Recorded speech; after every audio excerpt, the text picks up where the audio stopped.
Kalau untuk menjadi seorang guru yang baik, yang mampu mencerdaskan murid-muridnya, yang ideal dalam gambaran kita saat ini, kira-kira apa yang harus dimiliki oleh sang guru? Mungkin di antara kita akan menyebutkan seperti kemampuan public speaking yang bagus, pengetahuan tentang materi yang mumpuni, atau juga manajemen kelas yang efektif. Pada video kali ini, aku akan bagikan dengan cukup jelas insya Allah faktor-faktor apa saja yang dapat menjadi pendorong diterimanya perkataan dan ketetapan seorang guru di gugu perbuatannya, serta pengaruh guru yang kuat dalam jiwa murid-muridnya, yang tentu saja dari pribadi guru terbaik, teladan kita semua, Rasulullah Shallallahu Alaihi Wasallam. Ikutin sampai selesai ya. Imam Al-Mawardi, Hakim Agung pada masanya, dalam kitab A'lam An-Nubuwah membahas tentang keistimewaan dan karakteristik yang diberikan oleh Allah kepada Rasul-Nya, yang intisarinya sebagai berikut. Para nabi adalah hamba dan makhluk pilihannya. Hanya saja Allah membebani mereka untuk menunaikan hak-haknya. Dia memilih mereka dari orang-orang yang paling mulia dan memperkuat mereka dengan pertalian keluarga yang paling kokoh, agar jiwa-jiwa mereka menjadi jiwa yang paling lapang dan hati mereka menjadi hati yang paling bersih. Sehingga manusia akan lebih cepat menjawab panggilan mereka dan lebih patuh dalam memenuhi perintah mereka. Tanda-tanda kenabian dalam diri Rasulullah tampak berkilau. Bukti-buktinya begitu luhur yang diakui sejak permulaan hingga kesudahannya. Karena tidak tercampur di dalamnya antara kedustaan dengan kejujuran. Siapa yang tidak mengenalnya sebagai seorang Al-Amin? Tidak pula tercampur antara plagiat dan orisinalitas. Allah mengutus beliau setelah dia membebaskan dan membersihkan berbagai kotoran dari dalam hatinya. Sehingga gugurlah dari beliau berbagai tuduhan yang dibangun atas prasangka buruk. Dan juga terselamatkan dari pandangan mata yang merendahkan. Maka akal yang waras, hati yang sehat, jiwa yang bersih tidak akan lari menjauhi kebaikan pribadi beliau. Beliau memang disiapkan untuk memiliki akhlak paling mulia dan perilaku yang paling bagus, sehingga pantas menduduki derajat tinggi dan yang paling utama. Karena hal itu merupakan pondasi yang akan menggiring kepada perkara-perkara yang cocok dan sesuai dengannya, serta meninggalkan perkara yang berlawanan dan menyelisihinya. Sebelum diangkat menjadi seorang nabi dan rasul, beliau pernah pergi untuk menggembala kambing. Lalu pada malam hari beliau mengetahui bahwa ada pesta di Mekah. Muncul rasa untuk ingin tahu seperti apa sih pesta itu. Maka beliau menitipkan kambing-kambingnya kepada penggembala lain di sekitarnya. Lalu menuruni bukit. Tapi Allah menjaganya. Allah membuatnya terhindar dari sesuatu yang dapat menjadi cela nanti pada masa kenabiannya. Maka setelah turun dari bukit, Allah berikan rasa kantuk dan tertidurlah beliau di kaki bukit hingga diangkat menjadi seorang rasul. Beliau tidak pernah sekalipun mendatangi pesta demikian yang terjadi di kota Mekah. Tidak ada kedudukan di dunia ini yang lebih tinggi dari kenabian, yang merupakan penghubung antara Allah dan para hambanya, yang akan mendorong kepada berbagai kemaslahatan manusia dan ketaatan kepada Sang Khalik. Sehingga manusia yang terbaiklah yang paling utama untuk mengemban tugas kenabian. Orang yang paling sempurna dalam memenuhi syarat kenabian adalah yang paling berhak dan pantas mengembannya. Untuk lebih jelas lagi, aku akan membagi keutamaan dan kesempurnaan pribadi sang guru terbaik ini ke dalam 3 bagian. Yang pertama, kesempurnaan hati. Yang kedua, kesempurnaan lisan. Dan yang ketiga, kesempurnaan perbuatan. Apa-apa saja yang ada pada hati, pada lisan, dan perbuatan beliau yang sebagai seorang guru yang perlu kita juga miliki, perlu kita contoh, perlu kita usahakan juga ada dalam diri kita sebagai seorang guru atau pendidik. Disclaimer dulu ya, kepribadian Rasul, inner beauty-nya Rasul yang aku sebutkan ini tentu belum segalanya. Ini hanya yang dapat aku kumpulkan dan dapat aku sampaikan dan sempat memang disampaikan di video yang singkat ini. Gitu. Jadi tentu ketika kita mempelajari Rasul, kita akan menemukan kilau-kilau cahaya yang baru dan berbagai kebaikannya lainnya yang dapat kamu temukan sendiri. Oke, yang pertama tentang kesempurnaan hati Rasul. Yang pertama adalah ketenangan. Ketenangan Rasul ini sebagai seorang guru membangkitkan perasaan segan dan penghormatan dari orang lain. Sifat ini juga mendorong kepada sikap memuliakan dan kepatuhan. Bahkan para utusan Kisra, Persia, ketika mendatangi beliau, mereka merasa sangat segan kepada beliau karena kewibawaannya. Padahal mereka sudah terbiasa dengan paksaan para Kisra dan berada di tengah-tengah persaingan para raja yang semena-mena. Namun, Nabi SAW justru menjadi orang yang lebih disegani di hati para utusan itu. Lebih agung dalam pandangan mereka. Padahal, beliau tidak pernah merasa bangga dengan kebesaran dan tidak sombong juga dengan kekuasaan yang beliau miliki. Bahkan keadaan beliau digambarkan dengan ketawaduan dan kesahajaan. Yang kedua, kebaikan hati yang memancarkan wajah berseri-seri. Kita tahu betapa berat ujian sang Rasul. Sejak awal mendapat amanah kenabian dan kerasulan. Mendapatkan permusuhan, diputus hubungannya, diejek, dicemooh, disakiti secara fisik, diboikot, diancam dibunuh, dan masih banyak lagi ujian-ujian yang dialami oleh Rasul. Tapi kalau kita perhatikan, banyak sekali cerita-cerita para sahabat dalam berbagai riwayat, kita akan sering sekali mendapati para sahabat ketika menceritakan bagaimana sih perawakan Rasul, bagaimana sih perangai Rasul, bagaimana sih raut wajah Rasul, kita akan paling banyak menemukan bahwa Rasul itu wajahnya selalu berseri-seri. Padahal dengan ujian seberat itu. Mungkin kalau ujian itu ditimpakan ke kita, ujian itu sudah cukup untuk menghilangkan senyum dari hidup kita untuk selama-lamanya. Nah, wajah yang berseri-seri ini yang dimiliki oleh sang guru yang mendorong munculnya ketulusan hati dan kecintaan. Juga membangkitkan sikap kasih sayang. Nabi adalah orang yang paling dicintai. Kecintaan dari hati sahabatnya terhadap wajah beliau benar-benar kuat, sehingga siapapun yang menemani beliau tidak akan pernah membenci beliau, dan orang yang berada di dekat beliau tidak akan menjauh darinya. Beliau lebih dicintai oleh para sahabat daripada bapak-bapak dan anak-anak mereka sendiri. Bahkan melihat wajah Rasul lebih mereka sukai daripada meneguk air yang segar di saat dahaga sekalipun. Yang ketiga, sambutan yang baik.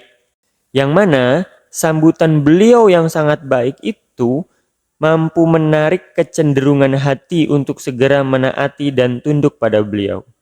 Sambutan yang ditunjukkan oleh pandangan beliau begitu menguasai hati para sahabatnya.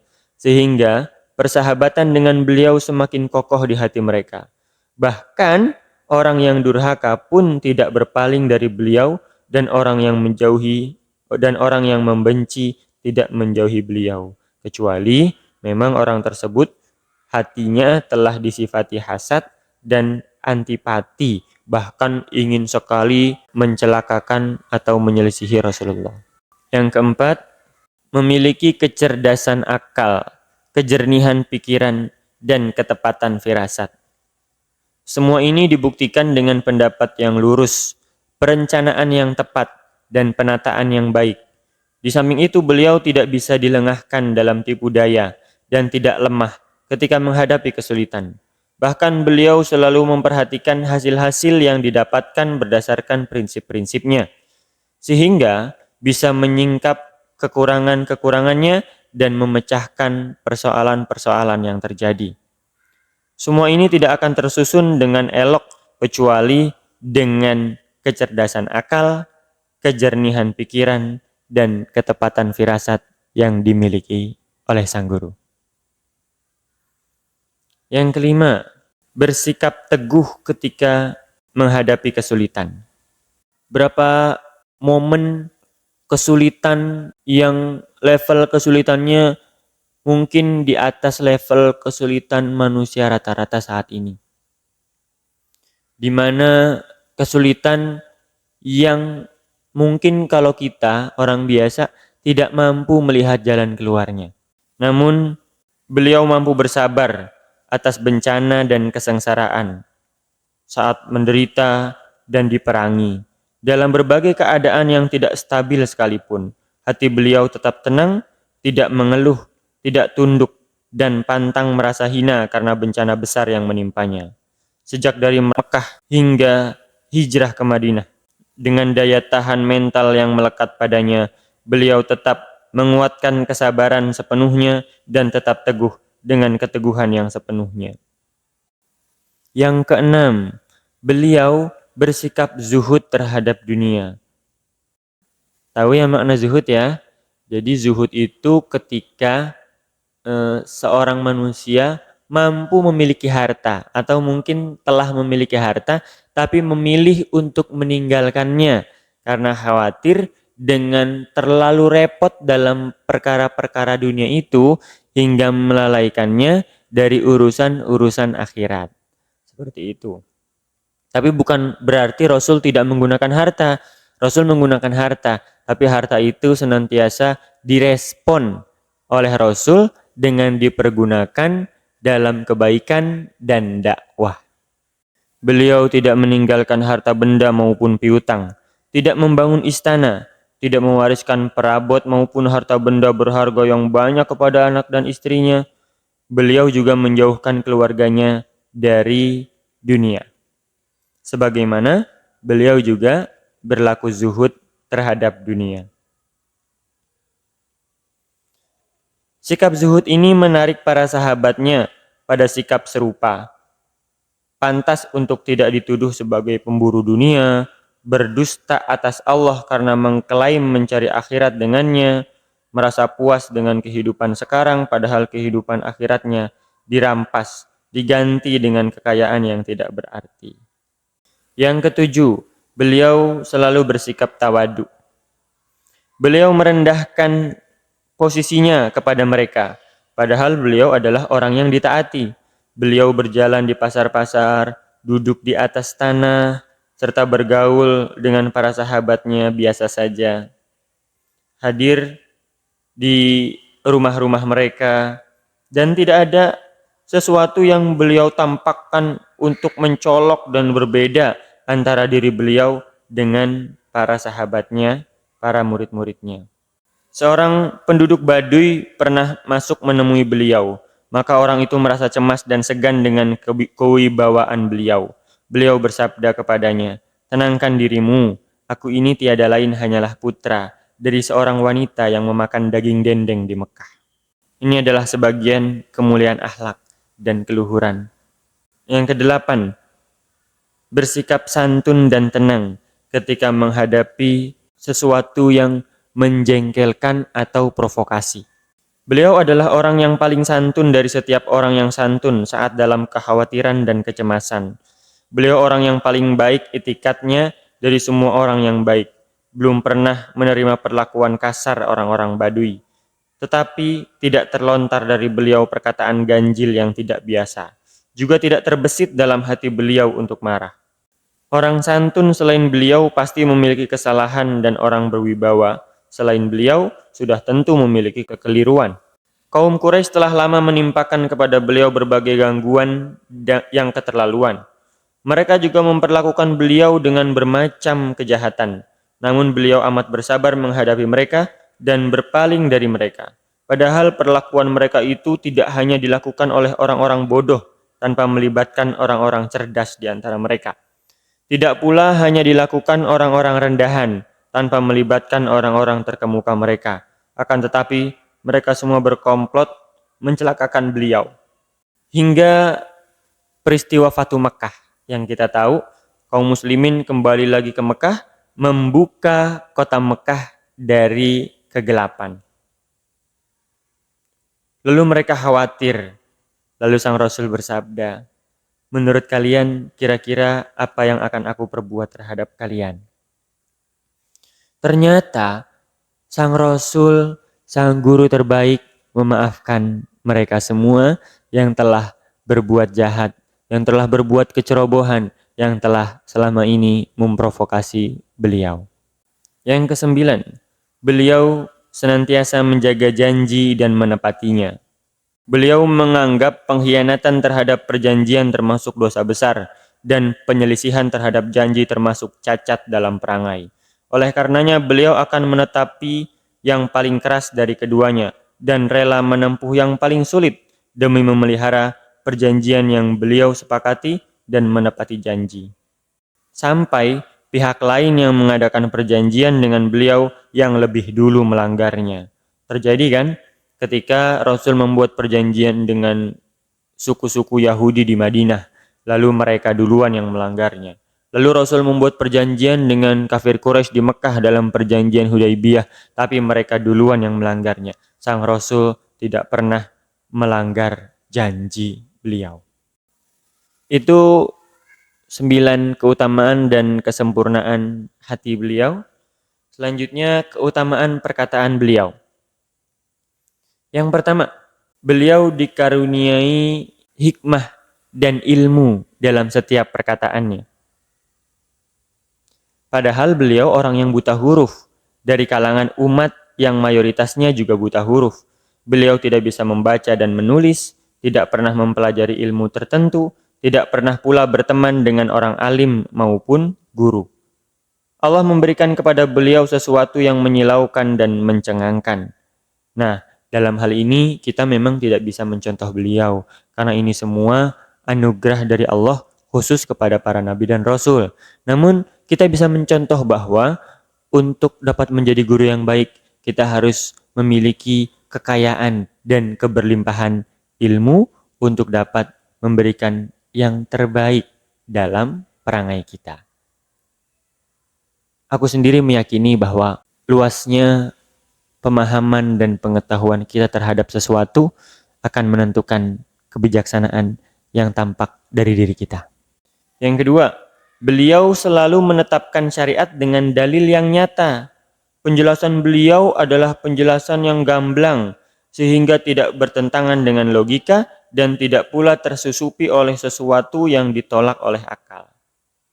Beliau pernah bersabda, aku diberikan jawami'ul kalim dan telah diringkaskan perkataan bagiku. Ini perlu kita contoh nih, bagaimana Rasul berkata-kata kepada murid-muridnya, yaitu terhindar dari bertele-tele dalam menyingkap sesuatu, juga mengungkapkan sesuatu secukupnya, tapi dengan makna yang jelas dan lengkap. Ini nih yang perlu kita contoh, bahwa untuk mengatakan sesuatu, kita harus memberikan alasan yang jelas dan gamblang, terhindar dari bertele-tele dan ketidakjelasan, sehingga apa yang kita ucapkan selalu mudah diterima oleh siapa yang mendengarkan. Yang ketiga, apa-apa yang beliau sampaikan Apa-apa yang beliau beritahukan, apa-apa yang beliau perintahkan, apa-apa yang beliau larang dari para murid-muridnya, para sahabat-sahabatnya adalah sesuatu yang full, semuanya adalah demi kebaikan para sahabat dan murid-muridnya. Beliau memerintahkan untuk saling mengasihi, melarang untuk saling bermusuhan dan lain sebagainya. Tidak ada satupun perintah, aturan, pemberitaan dari beliau yang saling bertolak belakang antara kebaikan dan keburukan. Semuanya jelas antara yang baik dan yang buruk. Ini membuat umatnya, membuat para sahabatnya, membuat murid-muridnya sangat paham, sangat jelas dan tidak pernah mengalami kebingungan-kebingungan atas apa yang beliau katakan. Yang keempat, beliau memiliki kejelasan jawaban dan keunggulan argumen. Beliau tidak terhalangi oleh kelemahan dan ketidakberdayaan untuk menyampaikannya. Justru orang akan sangat menghindari untuk berdebat, beradu argumen dengan beliau. Karena tahu bagaimana keunggulan beliau dalam memberikan jawaban dan memberikan argumen.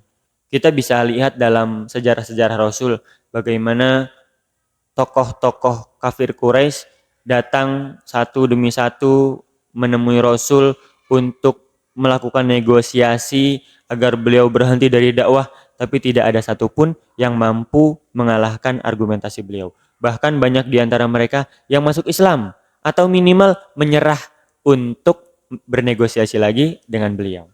Yang kelima, beliau selalu terjaga dari kekeliruan dalam perkataan dan terjaga dari berpanjang lebar dalam menyampaikan berita. Orang-orang Quraisy seluruhnya mengetahui dengan pasti kejujuran beliau sebelum Islam. Ini harus kita cicil dari sekarang sebenarnya. Karena siapa saja yang menetapi kejujuran di masa kecilnya, maka ketika dewasa ia lebih kuat lagi untuk menetapinya. Siapa yang terjaga pada dirinya dalam urusan kewajiban dirinya sendiri, maka dalam hak-hak Allah dia lebih kuat untuk menjaganya. Maka dari sekarang mari kita menjaga diri kita, lisan kita khususnya dari kekeliruan-kekeliruan atau celah-celah kata untuk dikatakan. Berkatalah baik atau diam. Yang selanjutnya, pemilihan perkataan beliau berdasarkan tujuan dan kebutuhan. Yang selanjutnya, perkataan beliau dengan kadar yang pas. Beliau membatasi setiap kata-kata bahkan perbuatan juga dengan kadar secukupnya sehingga tidak berpanjang lebar dan tidak karuan di dalamnya. Beliau tidak menahan diri dari perkataan karena lemah untuk menjelaskannya, tidak juga berpanjang lebar dalam menjelaskan sesuatu. Beliau adalah yang paling baik dalam bersikap diam dan ketenangannya. Karena itu perkataan beliau senantiasa terjaga hingga tidak kacau. Keindahannya selalu tampak hingga tidak rusak. Dan banyak yang merasakan kesegarannya. Hingga terus terpelihara di dalam hati mereka dan tercatat dalam berbagai kitab-kitab. Yang selanjutnya, beliau adalah orang yang paling petah lisannya. Ini adalah salah satu kata sahabat dekat beliau Abu Bakar As-Siddiq radhiyallahu anhu, bahwasanya aku tidak pernah mendengar orang yang lebih fasih daripada Rasulullah perkataannya. Paling gamblang penjelasannya, paling ringkas penuturannya, paling fasih ucapannya dan paling benar maknanya. Tidak pernah terlihat di dalam sabdanya keburukan dan celak, tidak disusupi oleh ucapan yang berlebihan dan dibuat-buat. Teramat banyak ditulis ucapan-ucapan beliau yang ringkas, tetapi selalu penuh dan kaya dengan makna. Itu adalah keutamaan dan kesempurnaan beliau dalam lisan beliau sebagai seorang guru. Dan sekarang adalah keutamaan dan kesempurnaan beliau dalam perbuatan. Yang pertama, beliau memiliki tingkah laku yang baik dan siasat yang benar dalam kerangka mengajarkan agama Islam. Yang memindahkan umat dari perkara yang biasa berlaku dulu di jahiliyah kepada hal-hal yang baru, itu kan tidak mudah. Maka beliau menggunakan tingkah laku yang baik dan menggunakan siasat yang amat-amat baik serta diperhitungkan sehingga mereka dapat menerima Islam dengan meminimalisir penolakan. Jadi ini penting banget buat para guru bahwa untuk menyampaikan peringatan dan nasihat apapun itu, maka salah satu yang harus kita usahakan adalah kesiapan murid-murid dalam menerima apa yang ingin kita sampaikan, bukan sekedar materi yang disampaikan. Itu butuh tingkah laku yang baik, butuh siasat yang benar, yang hebat, yang baik dan penuh perhitungan. Yang kedua, beliau menggabungkan antara raghbah dan rohbah, minat, harapan, dan rasa takut. Jadi Rasul ketika kepada orang ini, maka Rasul menasehati dengan nuansa harapan. Oh, Rasul nanti berdakwah kepada orang yang seperti ini, maka dakwahnya bernuansa rasa takut atau ancaman. Itu.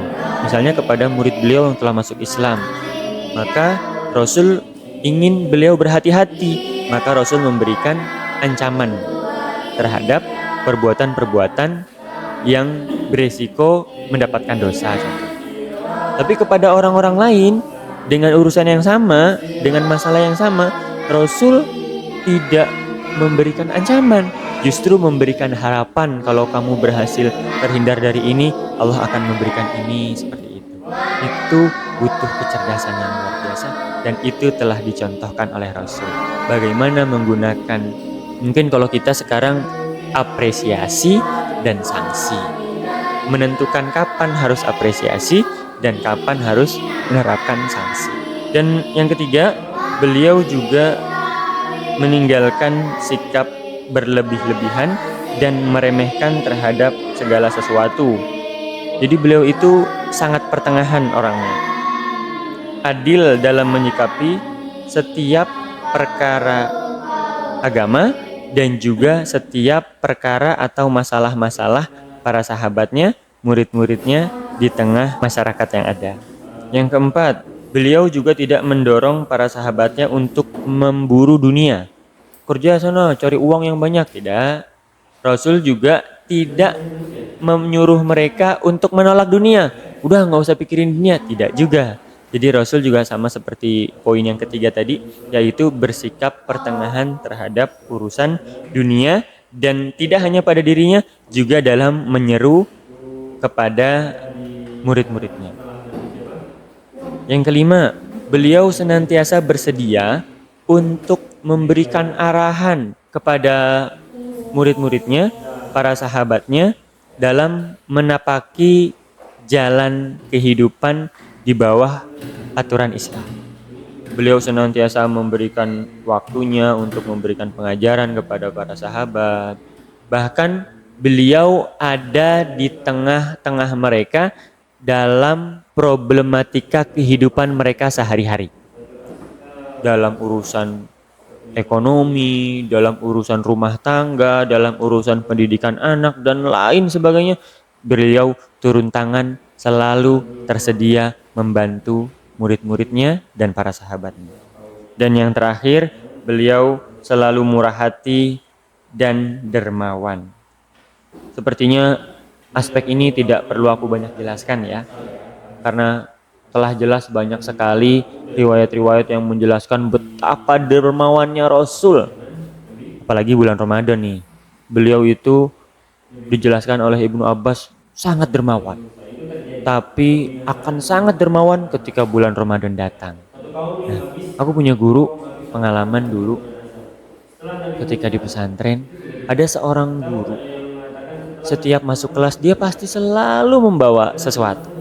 Kadang membawa buah, kadang membawa apapun yang kadang dijadikan sebagai hadiah, tapi kadang juga tidak, hanya untuk kita nikmati bersama-sama selepas pulang sekolah nanti. Itu kan merupakan kedermawanan dan kemurahan hati, ternyata berdampak. Mudah-mudahan ini juga bisa kita contoh, tidak mesti dengan sesuatu yang sangat berharga dan mahal, tapi ini bisa kita lakukan dengan sesuatu yang sangat sederhana, tapi itu semua bernilai, itu semua pasti berkesan bagi para murid-murid. Alhamdulillah, itu 3 inner beauty yang dimiliki oleh Rasul, di luar kemampuan langsung yang dibutuhkan dalam urusan mengajar, seperti materi ajar, penguasaan materi yang sudah mumpuni, public speaking yang bagus. Ternyata ada inner beauty yang harus dimiliki oleh seorang guru, yang kalau kita memiliki itu, mudah-mudahan itu akan sangat membantu kita dalam setiap urusan pendidikan kita. Mudah-mudahan kamu berhasil dalam pendidikan kamu di rumah ataupun di sekolah. Alhamdulillah, semoga bermanfaat. Sampai jumpa di episode yang ketiga.